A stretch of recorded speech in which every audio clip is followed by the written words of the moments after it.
Hey there, health enthusiasts! Today, I'm sharing the ultimate guide to making golden milk, also known as turmeric latte. This warm and cozy drink is packed with potential health benefits, and it's super easy to make at home. Golden milk is all about that star ingredient, turmeric. Turmeric is celebrated for its anti-inflammatory and antioxidant properties, thanks to a compound called curcumin. Some studies suggest it can boost your immunity and may even help reduce the risk of chronic diseases. Now, who wouldn't want that?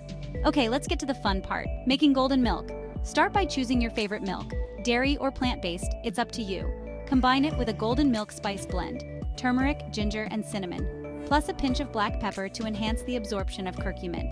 Gently heat the mixture over medium heat, stirring constantly.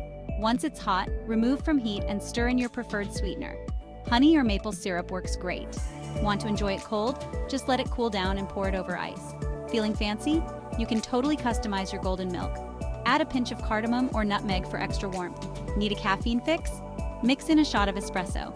And for a decadent treat, top it with whipped cream and a sprinkle of cinnamon. There you have it. A delicious, healthy drink that's perfect for any time of the day. Whether hot or iced, golden milk is sure to become your new favorite beverage. Thanks for watching. Don't forget to like, subscribe, and hit that notification bell for more delicious recipes. Catch you later.